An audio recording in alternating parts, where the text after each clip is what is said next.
So hello guys, in the previous video I was telling you the AN in the design strand due to rupture of critical section and I had to stop due to some reason. Okay, I am continuing here. AN is the net effective area of the member in case of design strand due to rupture of critical section. So net effective area, why we are saying, because here we know that this design strand due to rupture of critical section we consider for those members that have bolts in them, and you all know that bolts will occupy some space. So the rest cross section space या rest space will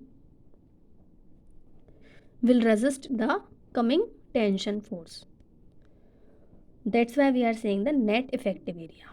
Okay, that will resist that coming force besides the area that has occupied by the holes of the bolts.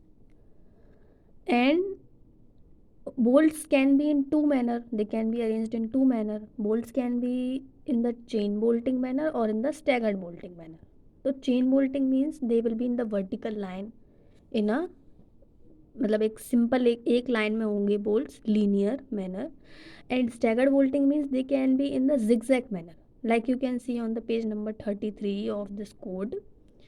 From 32 section 6 has started and on page number 33 there is a figure number 5. So in that you can see this is clearly there is a figure of staggered bolting. So staggered bolting means zigzag bolting. In zigzag bolting there are new two terms come, PS and G. PS and G. PS means how much one bolt is far away from the previous bolt in X direction, and G means how much our one bolt is far away from the previous bolt in Y direction. You can see in this figure. Okay, so what happened कि there are two cases of the arrangement of bolt. So one case is the linear या chain bolting in which they are arranged in a vertical, simple vertical line. They will not be zigzag. So in that case the AN will be calculated by the formula B minus NDH bracket के अंदर inside the bracket into T, where B is the width of the plate, N is the number of bolt holes in the critical section. Why we are saying critical section? Because the section that will fail due to the rupture or that will fail on reaching the ultimate stress. You all know the engineering stress strain curve, in which first there is a elastic zone, then upper yield point, lower yield point and upper yield point come. Then of if we further increase the load, then at one point ultimate stress will come. After that necking will start, rupture will start at which point, and on further increasing the load at one point our member will be fail at the failure point. So you all know, I think, that engineering stress strain curve. You should also revise that before starting this section 6. So first yield stress come, and after that ultimate stress come, and after that failure will come. Okay, so you can go and see that graph or curve. Okay, so that's why I am telling you that, because it's important. And here I am saying ki in the case of chain bolting, the formula will be B minus NDH bracket के अंदर inside the bracket into T, where T is the thickness of the plate, DH is the diameter of the hole. Okay, bolt hole. And you can also understand the diameter of bolt hole will be greater than the diameter of bolts, because we have to fit that bolt in that hole. So some clearance will be needed or some space will be needed, some extra. So generally it happens ki like if the diameter of bolt is given 20 mm in the question, then diameter of bolt hole will be 20 plus 2 mm, that is 22 mm. Generally that we consider or write. Okay, and in the case of staggered pitching, this is the formula that is given on page number 33. B minus NDH plus sigma P square SI upon 4GI inside the bracket into T. So what this new term is, sigma P square SI upon 4GI, that is come in the case of staggered pitching. Okay, because I already told in the case of staggered pitching, because there is zigzag manner, so these two new terms will come, PS that will be in the X direction and G in the Y direction. So sigma means summation of those all, the number of how many bolts are there, depending on that the summation will be like that. Okay, so this net area you can calculate. Now Gamma ML, I already told you, it's a partial safety factor in the case of design strength due to net area rupture, and that is 1.25. We have already seen in the table number 5 that is given in this code itself. Gamma ML is 1.25. And why there is written 0.9? In the case of gross area yielding, you can see the formula was Ag into Fy upon gamma m naught. There was not any extra decimal number, because there we were considering the yield stress. We were considering that member will be serviceable till yield stress. After that we were not considering. So after that we know that after that it can also take load. A member subjected to tension can load up to its ultimate stress without failure. But what happens after the yield stress? It will become unserviceable because it will elongate so much. Okay, so but as here we are considering its strength up to yield stress only, so it has some reserve strength. That's why there is no need to apply any other decimal number for its safety. But in the case of design strength due to net area rupture, we are considering its stress already up to ultimate stress. After that we also know failure will come, so it has no reserve strength.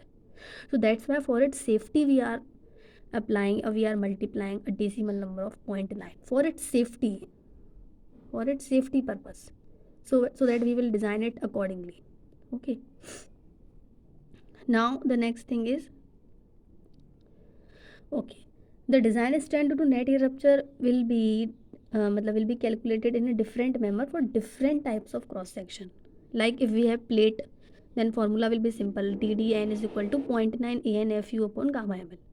But if we are finding the TDN for the threaded rods, then also it will be same. But if we are finding for the single angles, then what happens in the single angle? In single angle actually there is a shear lag effect, if you have heard in the classes. What is the shear lag effect? Actually what happens, okay, you all should know what is gusset plate.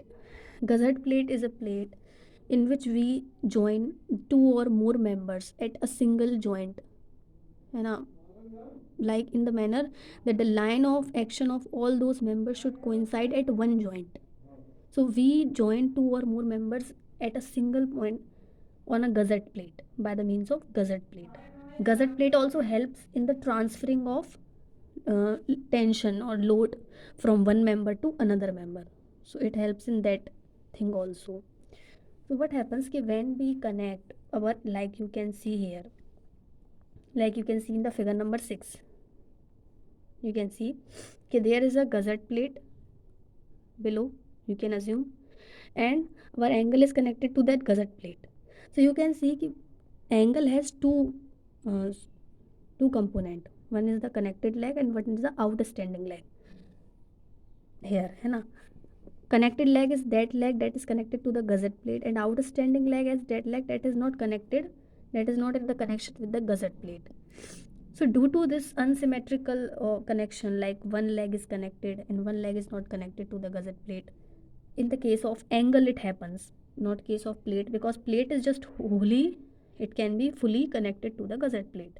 But in case of angle this shear lag effect come. In case of I section also it comes, because in case of I section what happens, you will connect the, like I section you have seen, sorry for the disturbances, like the I section you have seen, there are two flanges and one web. So what happens कि you will connect the flange by a gusset plate, one flange by a gusset plate, another flange by a gusset plate, and then in the between the web will left alone, web will not be connected to, it will not in the connection of a gusset plate. So the part of that is not in the connection of gusset plate, that will not help in transferring of tension force, because gusset plate is ultimately uh, helping, or it is in the, it has the work of transferring the tension force in the whole member. So whatever part is connected to gusset plate, that will transfer the tension, or that will in the process of transferring of tension in the manner of shear transfer, like shear transfer parallelly. So in that manner tension force will be transferred from gusset to the member that is connected. But the part that is not in the connection with the gusset plate, that will not have significant contribution in transferring of tension force.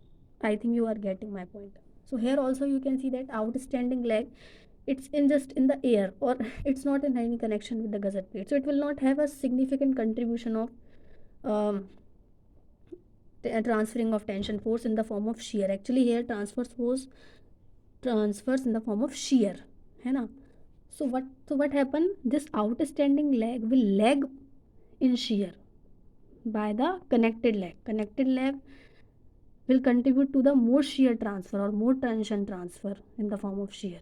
So this outstanding lag will lag in shear or lag in transfer of tension force in the form of shear. So that's why we are saying here shear lag effect. This is the shear lag effect. So due to the shear lag effect, the formula of TDN for angles or for I section you will also see, or for double angles it will also come. The formula will be different. It will not be 0.9 into AN into FU upon gamma ml. No, it will be 0.9 AN FU upon gamma ml plus beta AG naught FY upon gamma m naught. So that beta is come here due to the shear lag effect only. And in beta you can see beta is what, 1.4 minus 0.076. You can see everything is written in the code, you have to just follow it, okay, and you have to just understand why it is happening or not. Into W by T into Fy upon Fu into Bs upon Lc. So this Bs is the shear lag width. Important thing is Bs here. Bs is that shear lag width, okay. So our beta is based on this Bs also, okay. So Bs is the shear lag width here, you can see. And Bs is the what, is the distance of the farthest edge of outstanding lag to the nearest bolt hole line, to the nearest bolt hole line. You can see in figure number 6, Bs is the distance of the farthest edge to the nearest bolt hole in the connected leg. Obviously connected leg will have bolt, outstanding leg is just projecting in the air outside, it has no connection, no bolt. So that distance is the Bs, you can see in the figure number 6. Okay, so you will find the beta accordingly, and you will find the TDN for single section, I section, double angles by this formula. So TDN formula is different. If you are calculating for plates, it is simple because there is no shear lag effect. But in the case of angles, I section, there will be shear lag effect, what I explained you. So that will be different. Okay. What is the AG naught here?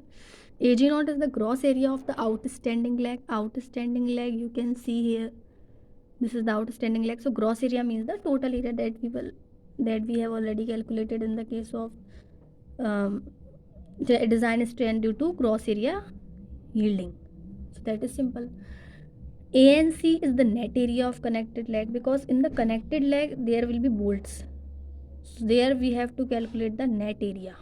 Okay. AN is the net area of the total cross section, means total. If we have angle is represented by ISA 100 mm by 75 mm or 100 mm by 70 mm. So there is a steel table in which there are given the angles ISA dimensions, and there are given the net area of their total cross section. This is given in a steel table. You can download a steel table from net, in which there will be given you the ISA dimensions, means angle dimensions. Dimensions of angle are given by the size of their connected leg and outstanding leg. Okay. So you will be given the net area of their total cross section there. So you can see that there. Okay. And alpha it's given kids 0.6 for 1 or 2 volt, 0.7 for 3 volts, 0.8 for 4 or more volts. So everything is given here in this code. You have to just see that and follow that. Okay.